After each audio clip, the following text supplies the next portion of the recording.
So I'm out here on my property today in a destination food source that I late muzzleloader hunted, I think 2 times this past season. I think you can probably see the homemade deer blind that I hunted out of. And this is one of 3 different food plots in terms of type that I key in on each and every year. The first is an interior plot, sometimes called a kill plot or a hidey hole. The second is a transition plot, which I haven't made that video for it yet. And the third is a destination food source or food plot. These are the only 3 types of food plots that I use. I could probably make the argument that a destination food source, like the one I'm sitting in right now, is probably the most important food source that you can have on your property. And the reason being is a destination food source will set a bed to feed pattern or a feed to bed pattern on a daily basis. It will set that evening feeding pattern on your property, and then from there you can hunt the backside of your bedding, the downwind of your bedding. You can hunt transition plots leading out to your destination food source, but the destination food source really sets that bed to feed pattern on any property. And that's why they're so important, that if you're able to put in a destination food source on your property, you should do so. If you aren't able to put a destination food source in on your own property, you can use a neighboring property. If you're in an agriculture area, maybe a neighboring soybean field or a neighboring alfalfa field, and that will set your evening feeding pattern. I do have a short story to tell you. It's a little bit funny, but it's how I learned on why it's so important to have a destination food source on your property if there's any way that you can do it. Even on a small property, if you have to sacrifice some cover, I think it's that important. This takes me back about 30 years. My friends and I were hunting a pretty nice farm. It was about a 200-acre farm at the time, about half tillable, and there was a beautiful alfalfa field on this farm. And that alfalfa field, all summer long and into fall, had set that bed to feed pattern. This farm was about 2 hours away from where we lived, and in the summertime we would drive 2 hours and we would glass this alfalfa field, and then we would drive home at night. And then the next weekend we would do it again. And there was several really nice shooter bucks that were using this alfalfa field. So every weekend we'd go out and glass this alfalfa field, and then we'd drive 2 hours home. And this pattern all summer long of bed to feed with these nice bucks was there all summer long, except for maybe a week or 2 right after hay cutting. So here it is the night before opening archery season, and this is a farm in Wisconsin. And we had this bed to feed pattern planned out for any wind direction. I think the only wind direction we couldn't hunt this alfalfa, this bed to feed pattern, was with a south wind. So if it's a north wind, a west wind, an east wind, we had it all figured out. We were just gonna go in that day, do a hang and hunt, and we were gonna kill one of these shooter bucks. Well, we pull into our farm that we were hunting, and the farmer had drained his manure pit. And if you're in Wisconsin, it's manure, but anyways, he had drained his manure pit and spread this liquid manure on this alfalfa field, getting ready to plant corn the following year. So here we were watching this bed to feed pattern on this lush alfalfa field all summer long, and just had banked on one of us were gonna kill one of these shooter bucks, and not a single deer, obviously, for obvious reasons, we're not coming to this alfalfa field because there's a manure spread on it. This is also back in a time where we didn't have a lot of time and didn't have a lot of money. So we were banking on this alfalfa field to set our bed to feed pattern, be our destination food source for at least the first month of the archery season.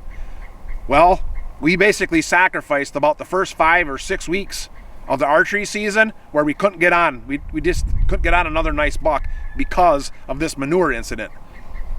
So if you're relying on a neighbor's property to set that bed to feed pattern, a soybean field, cornfield, maybe it's another lush alfalfa field like I just described, you're always taking that chance of not having that destination food source in your control.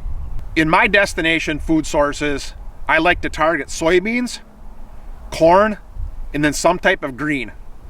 And the reason why I do that is because I want my farms to peak in their attractiveness and holding power in that mid-November, late November and into December, and even into January time frames, because that's when my gun season is. So my main goal with these food sources and on my property is to attract and then protect bucks so they can grow to their next age class.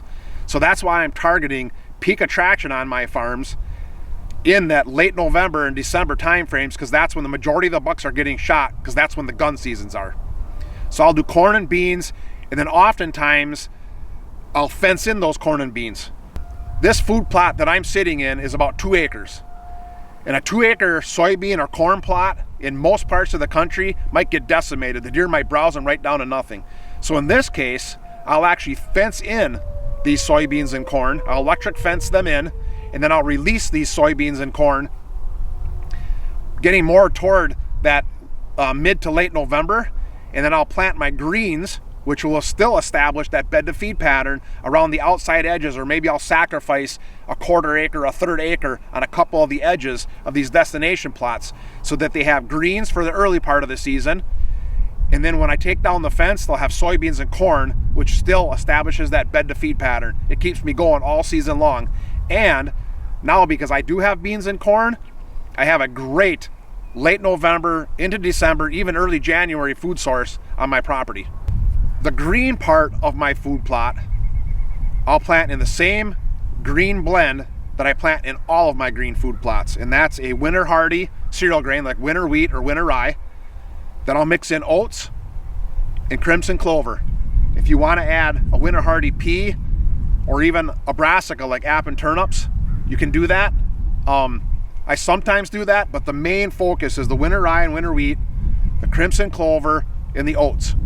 And that is a very attractive, browse tolerant, winter hardy green food plot that'll sustain you from the time you plant it well into November, when your soybeans and your corn are going to kick in. For me, I'll target this planting around Labor Day, maybe a little bit earlier, but not much, because I don't want those oats to take off and turn into like a stemmy type oat when they get too old. So I'll target around a Labor Day planting. With my corn and my beans, in my area, most of the farmers are planting about a 3.2 to a 3.7 soybean. For me, because I want my soybeans to last into November, into December, maybe even January, I'm going to plant a later soybean, only because then I can prevent soybean shattering. Soybean shattering is caused by the soybean pod drying down. And if it dries down early enough in the fall, it'll re-wet every time it rains, and then it'll dry down again, and then it'll re-wet and then dry down again.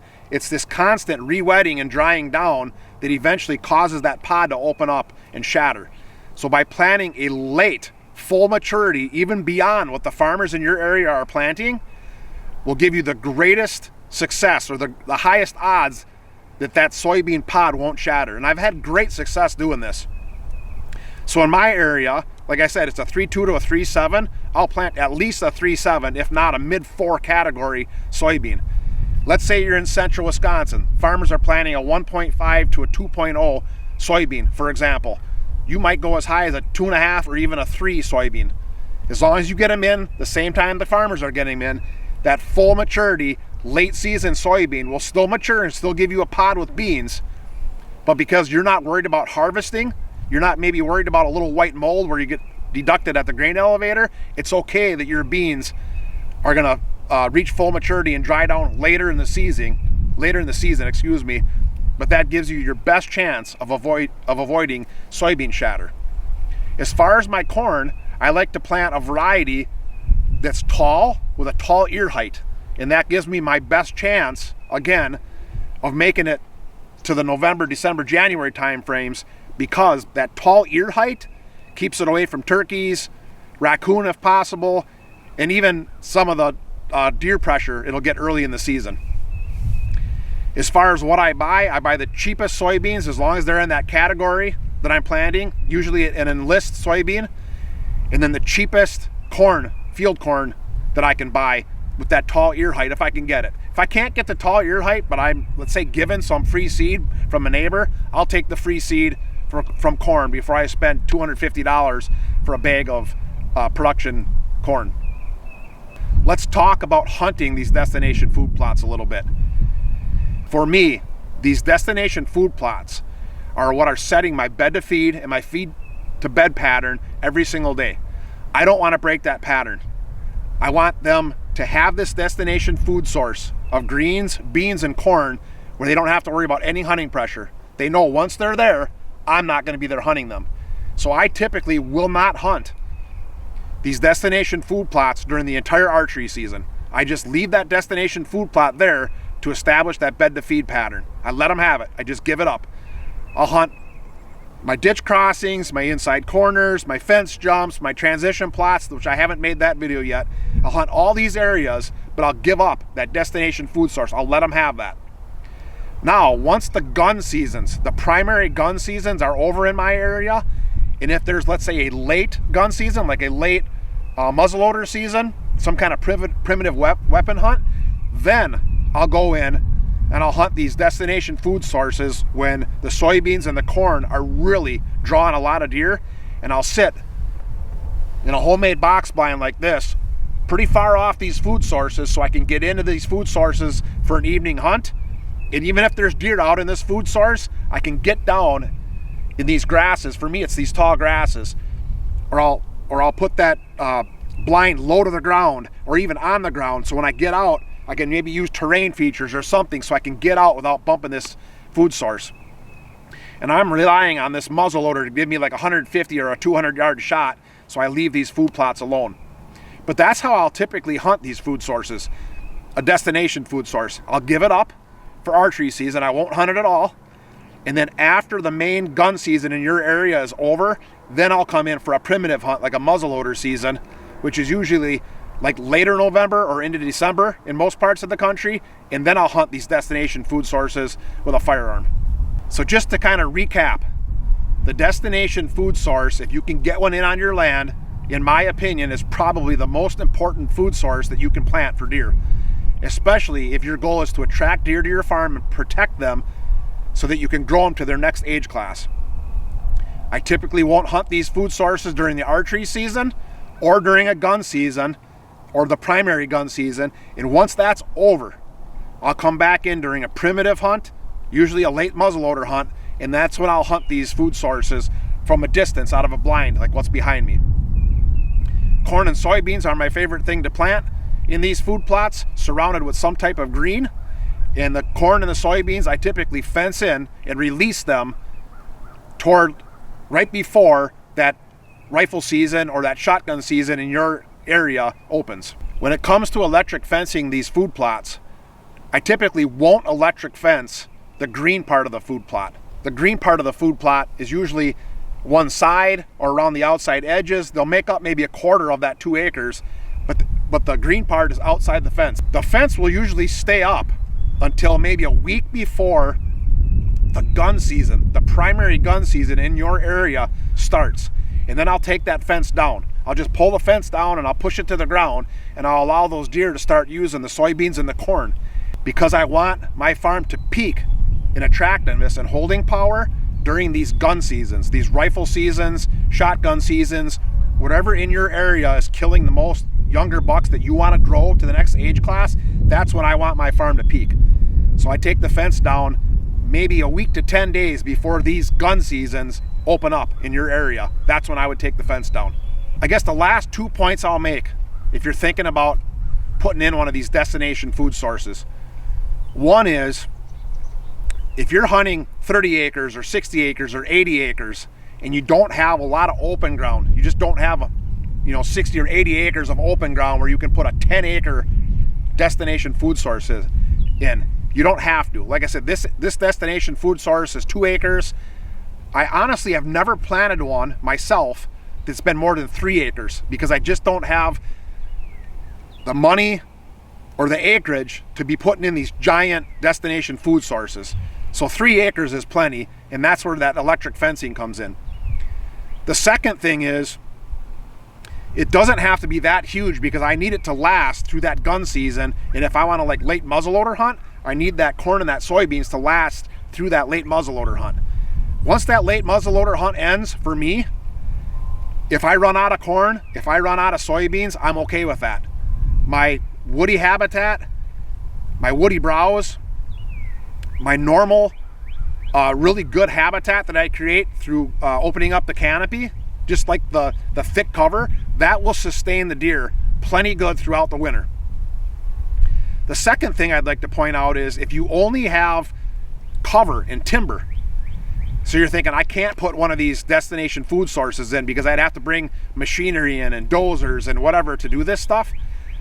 I will go so far as to say the money spent on putting a 2 or 3 acre destination food plot in, even if you have to bring a dozer in or a backhoe or something to open up this area outside of your cover to set this bed to feed pattern, is money way more well spent than a new bowl, than a new gun, than your ozone generators and your scent control this and that and your new camo. So even if it requires you to save up for several years to do this, it's way better off than spending money on all the gadgets and trinkets and new gear. I believe that strongly in these destination food plots.